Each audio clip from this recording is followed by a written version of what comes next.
ರಾಜ್ಯ ರೈತ ಸಂಘ ಬೆಂಗಳೂರು ರಾಜ್ಯ ಉಪಾಧ್ಯಕ್ಷರು ಕಿಶೋರ್ ಬಿಡಾರಿ ಖಾನಾಪುರ ತಾಲೂಕು ಕಚೇರಿ ಗ್ರಾಮದ ಇಂದು ನಿನ್ನೆ ದಿವಸ ಒಂದು ಕರಾಳ ಘಟನೆ ನಡೆದಿದ್ದು ದೇಶಕ್ಕೆ ಒಂದು ಅಪಾಯಕಾರಿ. ಯಾಕಂತಂದರೆ ಇಂದು ಮಹಿಳೆಯರಿಗೆ ಸ್ವಾತಂತ್ರ್ಯ ಇದುವರೆಗೆ ಸಿಕ್ಕಿಲ್ಲ. ಯಾಕಂತಂದ್ರೆ ದೇಶದಲ್ಲಿ ಬ್ರಿಟಿಷರನ್ನು ಓಡಿಸಲಿಕ್ಕೆ ನಮ್ಮ ದೇಶದ ಬ್ರಿಟಿಷ್ ಹೋರಾಟದಲ್ಲಿ ಬೆಳಗಾವಿ ಜಿಲ್ಲೆಯ ಚಳವಳಿ ಮಲ್ಲಮ್ಮ ಹಾಗೂ ಕಿತ್ತೂರು ರಾಣಿ ಚೆನ್ನಮ್ಮ ಇವರಿಬ್ಬರು ಹೋರಾಟದ ಮುಖಾಂತರ ಇಂದು ಹೊಡೆದು ಓಡಿಸಿದ್ದಾರೆ. ಆದರೆ ದೇಶಕ್ಕೇನು ಸ್ವತಂತ್ರ ತಂದು ಕೊಟ್ಟರು. ಆದರೆ ಇಂದು ಮಹಿಳೆಯರಿಗೆ 78 ವರ್ಷ ಗತಿಸಿದರೂ ಇದುವರೆಗೆ ಸ್ವತಂತ್ರ ಸಿಕ್ಕಿಲ್ಲ ಅನಿಸ್ತದೆ. ಯಾಕಂದರೆ ಎಂದು ಮಹಿಳೆ ಅಹೋರಾತ್ರಿ 1 ಗಂಟೆಗೆ ತಾವೊಬ್ಬಳೇ ವೈಯಕ್ತಿಕವಾಗಿ ಸಂಚಾರ ಮತ್ತು ಪಾದಾಚಾರಿ ಮಾಡಿ ಅಡ್ಡಾಡ್ತಾ ಹೋಗ್ತಾಳೆ, ಅಂದೇ ಸ್ವತಂತ್ರ ಸಿಕ್ಕಿದೆ ಅಂತ ನಾವೇ ಭಾವಿಸ್ಬೇಕು. ಯಾಕಂತಂದ್ರೆ ಇಂದು ಹುಬ್ಬಳ್ಳಿಯಲ್ಲಿ ನಡೆದಂಥ ಬಾಲಿಕೆಯ ಅಪಹರಣ ಮಾಡಿ 5 ವರ್ಷದ ಬಾಲಿಕೆಯ ಮೇಲೆ ಅತ್ಯಾಚಾರ ಮಾಡಿದಂಥ ರಿತೀಶ್ ಬಿಹಾರ್ ಮೂಲದ ಕಟ್ಟಡ ಕಾರ್ಮಿಕನೊಬ್ಬ ಅಂಗಳಲ್ಲಿ ಆಟವಾಡುತ್ತಿದ್ದ 5 ವರ್ಷದ ಬಾಲಿಕೆಯನ್ನು ಅಪಹರಿಸಿ ಕೊಲೆ ಮಾಡಿದ ಕರಾಳ ಘಟನೆ ಹುಬ್ಬಳ್ಳಿಯ ಅಶೋಕ್ ನಗರ ಪೊಲೀಸ್ ಠಾಣೆ ವ್ಯಾಪ್ತಿಗೆ ಬರುತ್ತದೆ. ಈ ಮಗಳು ಕೊಪ್ಪಳ ಮೂಲದ ಸ್ಥಳೀಯ ನಿವಾಸಿಗಳಾದ ಶರಣಪ್ಪ ಎಂಬುವರ ಮಗಳು. ತಾಯಿ ಗೃಹಿಣಿ, ಕೂಲಿ ಕೆಲಸಕ್ಕೆ ಹೋಗ್ತಾ ಇದ್ದು ಮನೆಯ ಒಬ್ಬ ಶ್ರೀಮಂತರ ಮನೆಗಳಿಗೆ ಬಾಂಡೆ ತಿಕ್ಕಲಿಕ್ಕೆ ಹೋಗ್ತಾ ಇದ್ದು ಮನೆ ಕೆಲಸಕ್ಕೆ. ಆ ಮಗಳನ್ನು ಆಟ ಆಡಲು ಕಾಂಪೌಂಡ್ನಲ್ಲಿ ಬಿಟ್ಟ ಸಂದರ್ಭದಲ್ಲಿ ಈ ರಿತೇಶ್ ಕುಮಾರ್ ಬಿಹಾರ್ ಪಟ್ಟಣದವನು ವಂಚನೆ ಮಾಡಿ ಆ ಮಗುವಿಗೆ ಅಪಹರಣ ಮಾಡಿ ಅತ್ಯಾಚಾರ ಎಸಗಿ ಕೊಲೆ ಮಾಡಿದ್ದಾನೆ. ಈ ಘಟನೆ ತಿಳಿದಂತೆ ಹುಬ್ಬಳ್ಳಿಯ ಅಶೋಕ್ ನಗರದ ಎಲ್ಲ ನಾನಾ ಸಂಘಟನೆ ಪದಾಧಿಕಾರಿಗಳು ಪಕ್ಷಾತೀತವಾಗಿ ಒಂದು ಹೋರಾಟದ ಬೆಂಬಲಿಗೆ ಇಂದು ಪೊಲೀಸರು ಎನ್ಕೌಂಟರ್ ಮಾಡುವಲ್ಲಿ ಯಶಸ್ವಿಯಾಗಿದ್ದಾರೆ. ಅದು ಮಹಿಳೆ ಇಂದು ನೋಡಿ ದೇಶಕ್ಕಾಗಿ ಏನು ಹೊಡೆದೋಡಿಸಿದ್ರು ಬೆಳವಡಿ ಮಲ್ಲಮ್ಮ, ಕಿತ್ತೂರು ಚೆನ್ನಮ್ಮ ಸ್ಥಾನದಲ್ಲಿ ಇಂದು ದೇಶದ ಮಹಿಳೆಯರ ಮೇಲೆ ಅತ್ಯಾಚಾರ ಆದಾಗ ಪ್ರಪ್ರಥಮ ಬಾರಿಗೆ ಒಂದು ಬೆಳಗಾವಿ ಜಿಲ್ಲೆಯ ಗೋಕಾಕ್ ತಾಲೂಕಿನ ಕುಸನಟ್ಟಿ ಗ್ರಾಮದ ಯುವತಿ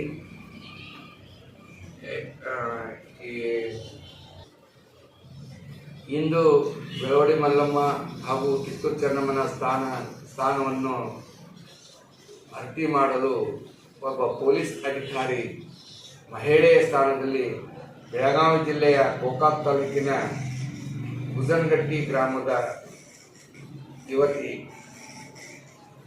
ಇವತ್ತು ಪೊಲೀಸ್ ಅಧಿಕಾರಿಯಾಗಿ ಅನ್ನಪೂರ್ಣ ಆರ್ ಮುಕ್ಕಣ್ಣವರ್ ಎಂಬುವರು ಇಂದು ಹುಬ್ಬಳ್ಳಿಯಲ್ಲಿ PSI ಆಗಿ ಈ ಒಂದು ಕಾರ್ಯಾಚರಣೆ ಮಾಡಿದ್ದು ಹೆಮ್ಮೆಯ ವಿಷಯ. ಯಾಕಂದರೆ ಇದು ಕೀರ್ತಿ ಇಡೀ ದೇಶಕ್ಕೆ ಮೊಟ್ಟ ಮೊದಲು ಅನ್ನೋದಕ್ಕೆ ಹೆಮ್ಮೆ ಆಗ್ತಾ ಇದೆ. ಇಂಥ ಪೊಲೀಸ್ ಆಫೀಸರ್ ಇರುವುದರಿಂದ ಇನ್ನು ದೇಶದಲ್ಲಿ ಮಹಿಳೆಯರ ಮೇಲೆ ಅತ್ಯಾಚಾರ ಆದಾಗ ಎಲ್ಲ ಪೊಲೀಸ್ ಅಧಿಕಾರಿಗಳು ಈ ಕ್ರಮ ತೆಗೆದುಕೊಂಡ್ರೆ ನಮ್ಮ ನಂಬರ್ 1 ಸ್ಥಾನದಲ್ಲಿ ಭಾರತ ದೇಶ ಮಹಿಳೆಯರು ಅಬಲೆಯಾಗಿ ಸಂಚಾರ ಮಾಡಬಹುದು. ಅದಕ್ಕಾಗಿ ಈ ಹಿಂದೆ ಹುಬ್ಬಳ್ಳಿಯಲ್ಲಿ ಹಲವಾರು ಪೋಕ್ಸೋ ಕೇಸ್ಗಳಾಗಿದ್ದಾವ, ಬೆಳಗಾವಿಯಲ್ಲಿ ಆಗಿದ್ದಾವ, ಬಿಜಾಪುರದಲ್ಲಿ ಆಗಿದ್ದಾವ, ಹಲವಾರು ನಮ್ಮ ದೇಶ ತುಂಬ ಆಗಿದ್ದಾವ. ಆದರೆ ಪ್ರಥಮ ಬಾರಿಗೆ ಇದು ಒಂದು ಗೋಲಿಬಾರ್ ಮಾಡಿದ ಎನ್ಕೌಂಟರ್ ಮಾಡಿದ ಮಹಿಳೆಗೆ ಒಂದು ಸಲಾಮ್ ಹೇಳಬೇಕಾಗ್ತದೆ. ಯಾಕಂದರೆ ಇವತ್ತು ರಾಜಕಾರಣಿಗಳು, ಮುಖ್ಯಮಂತ್ರಿಗಳು ಎಲ್ಲರೂ ಅವರನ್ನು ಪ್ರಶಂಸೆ ಮಾಡ್ತಾ ಇದ್ದಾರೆ. ಇಡೀ ದೇಶದ ಜನ ಇವತ್ತು ಹುಬ್ಬಳ್ಳಿ ಅಂತ ಗಮನ ಸೆಳೀತಾ ಇದ್ದಾರೆ. ಒಂದು ಆ ಅನ್ನಪೂರ್ಣ ಅನ್ನುವ ಒಬ್ಬ PSI ಅಧಿಕಾರಿಗೆ ಇವತ್ತು ಒಂದು ರಾಜ್ಯ ಮಟ್ಟದ ಪದಕ ಕೊಡಬೇಕು ಮತ್ತು ಅವರಿಗೆ ಪ್ರಶಸ್ತಿ ಪತ್ರ ಮಾನ್ಯ ಮುಖ್ಯಮಂತ್ರಿಗಳು ಕೊಡಬೇಕಂತ ಹೇಳಿ ನಾವು ರೈತ ಸಂಘಟನೆಯಿಂದ ಇವತ್ತು ಒತ್ತಾಯ ಮಾಡ್ತಾ ಇದ್ದೀವಿ. ಇದೇ ರೀತಿಯಿಂದ ಅತ್ಯಾಚಾರ ಎಸಗಿದ ಕೊಲೆಯಾದ ಕುಟುಂಬಕ್ಕೆ ಸರ್ಕಾರ ಒಂದಿಟ್ಟು ಅವರಿಗೆ 25 ಲಕ್ಷ ರೂಪಾಯಿ ಪರಿಹಾರ ಘೋಷಣೆ ಮಾಡಬೇಕು.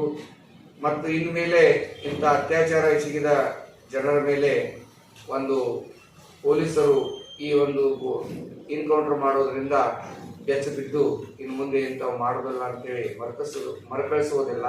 ಯಾಕಂದರೆ ಈಗ ಹಲವಾರು ಘಟನೆಗಳಾಗಿದ್ದಾವೆ, ಹುಬ್ಬಳ್ಳಿಯಲ್ಲಿ, ಬೆಳಗಾವಿಯಲ್ಲಿ ಆಗಿದ್ದಾವೆ. ಪೋಕ್ಸೋ ಕೇಸ್ ಮೇಲೆ ಪೊಲೀಸ್ ಅಧಿಕಾರಿಗಳು ಹೆಚ್ಚು ಗಮನ ಕೊಟ್ಟು ಒಂದು ಯಶಸ್ವಿ ಮಾಡ್ತಾ ಇದ್ದಾರೆ. ಹೆಣ್ಣು ಮಕ್ಕಳು ತಾವು ಶಾಲೆ ಕಾಲೇಜುಗಳಿಗೆ ಮತ್ತು ಎಲ್ಲಾದರೂ ಸಂಚಾರ ಮಾಡುವಾಗ ರೈಲುಗಳಲ್ಲಾಗಲಿ ಬಸ್ ಸಂಚಾರಗಳಾಗಲಿ ರಾತ್ರಿ ವೇಳೆ ಒಬ್ಬ ಮಹಿಳೆ ತಾನು ದೇಶ ತುಂಬ ಸಂಚಾರ ಮಾಡಲು ಅನುಕೂಲ ಆಗ್ತದೆ. ಇಲ್ಲ ಹೋದಲ್ಲಿ ಪಾಲಕರ ಹೆಚ್ಚು ಗಮನ ಹರಿಸಬೇಕಾಗ್ತದೆ. ಇವತ್ತು ಮಕ್ಕಳು ಟ್ಯೂಷನ್ ಹೋದ ಸಂದರ್ಭದಲ್ಲಿ ಅತ್ಯಾಚಾರ ಆಗ್ತಾ ಇದ್ದಾವೆ, ಶಾಲೆಗೆ ಹೋದ ಸಂದರ್ಭದಲ್ಲಿ ಅತ್ಯಾಚಾರ ಆಗ್ತಾ ಇದ್ದಾವೆ. ಅಂತಹ ಸಂದರ್ಭಗಳಲ್ಲಿ ಅಂಥವರನ್ನು ತೆಗೆದುಕೊಂಡು ಬಂದು ಗುಂಡೇಟ್ನಿಂದ ಇನ್ಕೌಂಟರ್ ಮಾಡುವುದೇ ಲೇಸ್ ಎಂದು ನಾವು ಹೇಳ್ತಾ ಇದ್ದೇವೆ. ಮುಂದಿನ ದಿನಗಳಲ್ಲಿ ಇಂಥ ಘಟನೆಗಳು ಮರುಕಳಿಸಬಾರದು.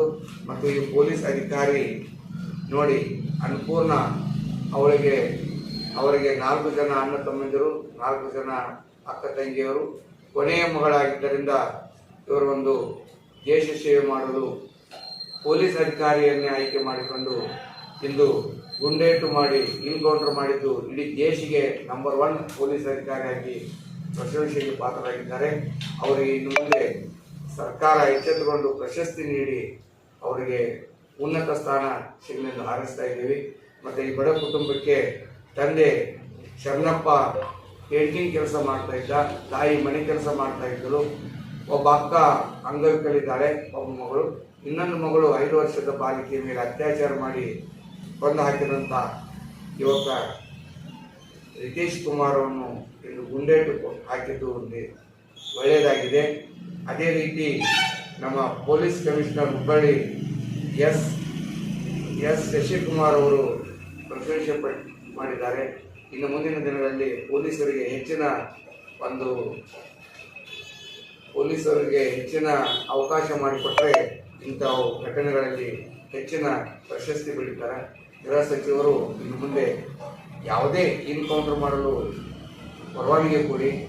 ಇಂಥ ಸಂದರ್ಭದಲ್ಲಿ ನಾನು ಹೇಳಬಯಸ್ತಾ ಇದ್ದೀನಿ.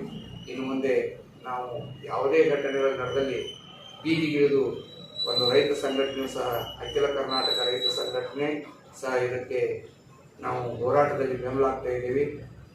ಇನ್ನು ಮುಂದೆ ನಾವು ಯಾವುದೇ ಹೋರಾಟ ಇರಲಿ ನಾವು ಬೆಂಬಲ ಕೊಡ್ತಾವ ಅಂತ ಹೇಳಿ ಈ ಮೂಲಕ ತಿಳಿಸ್ಬಯಸ್ತೇವೆ.